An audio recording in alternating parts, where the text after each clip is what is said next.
Now, along with the totalitarian tiptoe comes the greatest mass mind manipulation technique. This is the motto of the 33rd degree of Freemasonry. Ordo ab chaos. Order out of chaos. Create the chaos and then offer the order out of it, which changes society in the way you want. This was George Bush. You're free, and freedom is beautiful. And you know it'll take time to restore chaos and order. Order out of chaos, but we will. He was quoting the 33rd degree motto. Order out of chaos, or as I've dubbed it, problem, reaction, solution. Simple, devastating, played on us by the day. You want to change society in a way that you know if you announce it openly, you're going to get massive reaction. So you don't announce it openly, you play this scam. Stage one, you create a problem. Could be a terrorist event, could be a war, it could be a run on a currency, could be a bird flu, it could be any problem that could elicit the outcome that you want. You then, through an unquestioning, pathetic mainstream media, you tell the people the version of this event that you want them to believe, i.e. Lee Harvey Oswald killed Kennedy with a gun that shot bullets that went there and then came back again. I.e. a guy in a cave in Afghanistan orchestrated 9/11, and all this stuff.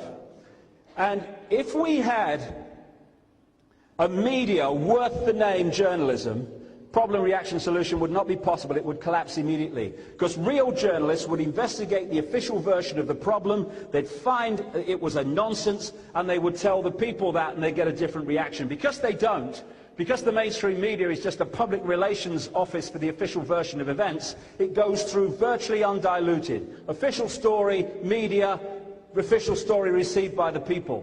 And what they're looking for at stage two, the reaction, is outrage, fear, and words to the effect of something must be done, this can't go on, what are they going to do about it?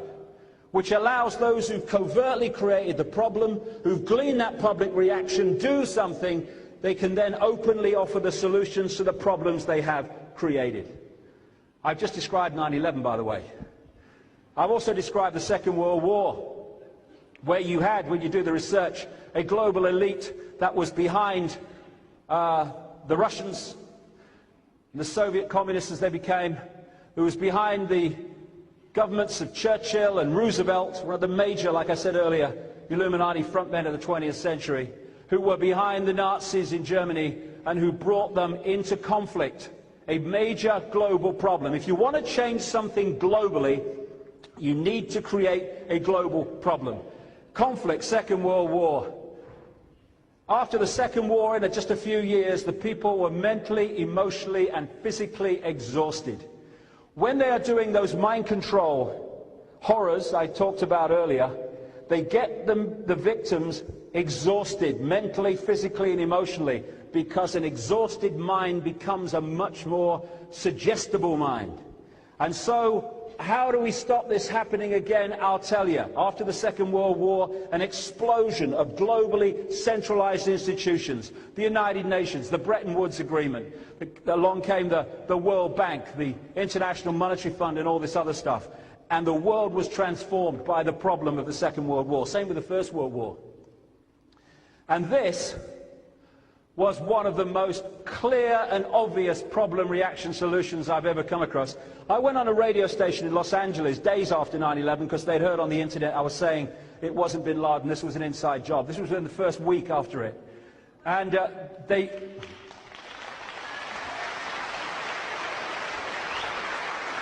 said, I got the usual, there was two kind of disc jockeys doing the interview. And I didn't work out which one had the brain cell that day. It wasn't easy. And it was, oh, what are you on, your man, all that stuff. And I said to them, okay, I'll do you a deal. If this has not happened in the next month or 2 months, then I'll come back on your show and I'll hold my hand up and say I was wrong. All right, mate, yeah, we'll do that. Well, they never did, because it happened. It was called the Patriot Act, among many other things. Because what I said was, this is going to be used to take away far more basic freedoms that we've taken for granted, and exactly what it was used for, as well as getting the war on terrorism. Henry Kissinger was supposed to have said this at a Bilderberg meeting in 1991. Whether he said it or not, it sums up exactly the situation. Today, America would be outraged if UN troops entered Los Angeles to restore order. Tomorrow, they will be grateful. This is especially true if they were told that there was an outside threat from beyond, whether real or promulgated, that threatened our very existence. When presented with this scenario, individual rights will be willingly relinquished to the guarantee of their well-being granted to them by the world government. Problem, reaction, solution. And there is no need for prophecy about what is unfolding before our eyes today. No need for Nostradamus. In the year 2000, an organization in America called the Project for the New American Century produced this document, Rebuilding America's Defenses, Strategies, Forces and Resources for a New Century, September 2000, 1 year before 9/11.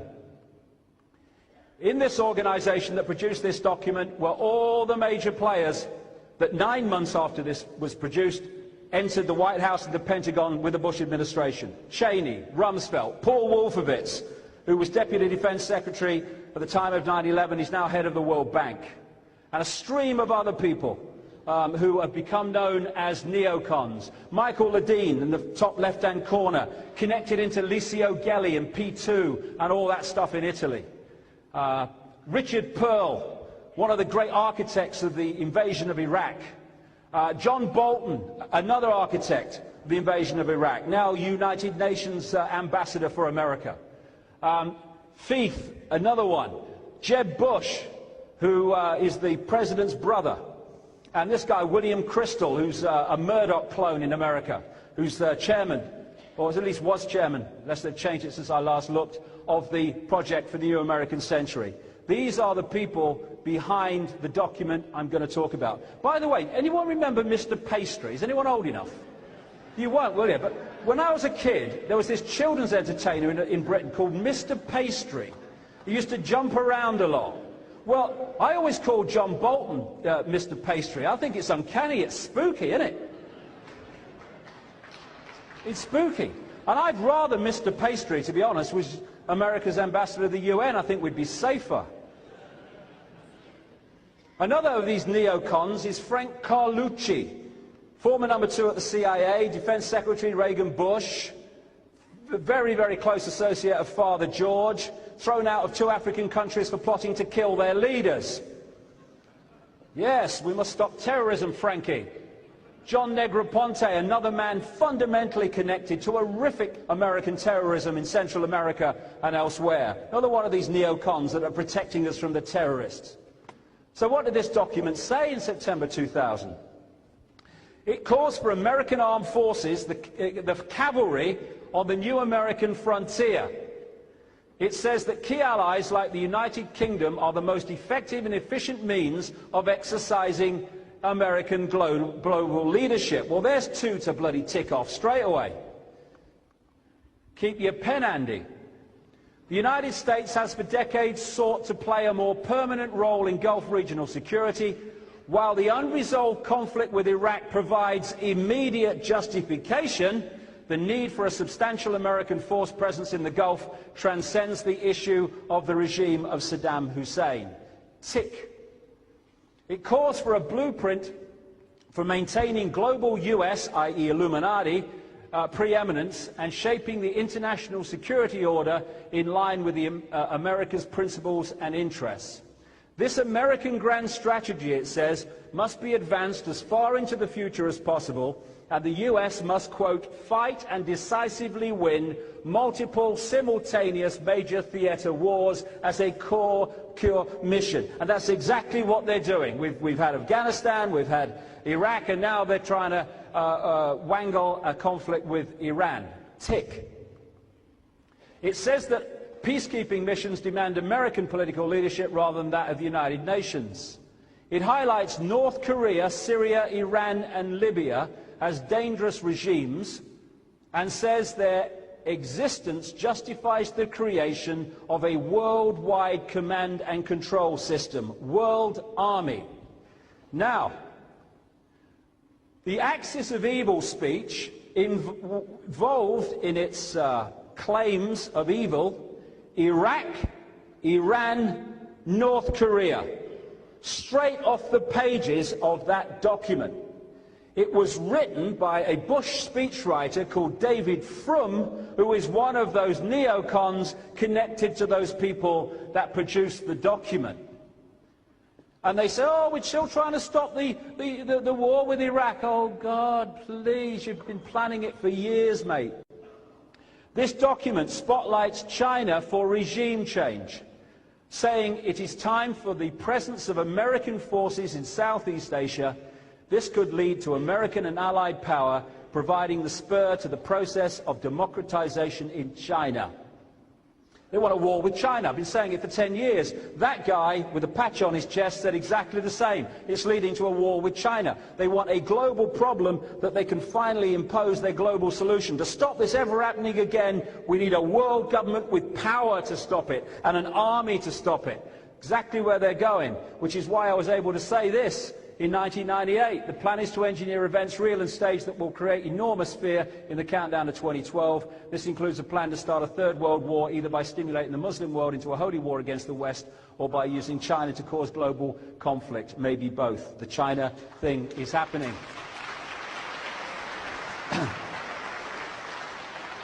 The same document calls for the creation of US space forces to dominate space and total control of cyberspace to prevent their enemies using the internet.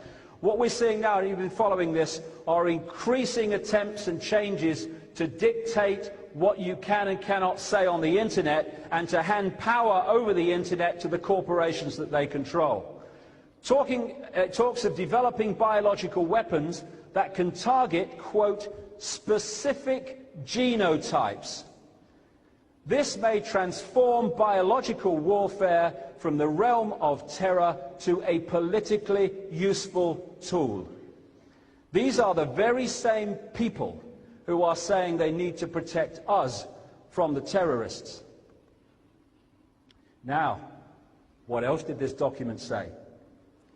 It said that this process of transformation, all this list of things it wants to happen, would be likely to be a long one, absent some catastrophic and catalyzing event like a new Pearl Harbor.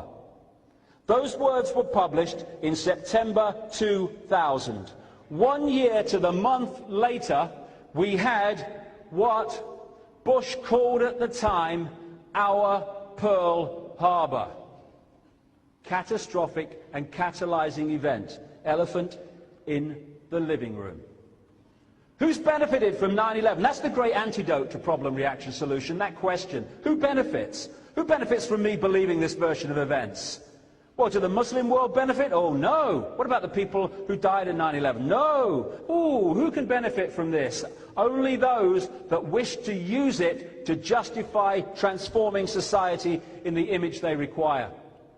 I go into this whole 9/11 thing in this book, but I'm going to go through the whole structure of it in the next half an hour or so. It has justified so much. Blair said, since 9/11, the world has changed. Yes, it has. It was meant to. The movie tells us that it was 19 hijackers orchestrated by Osama bin Laden and Al-Qaeda. The secret agenda is problem, reaction, solution.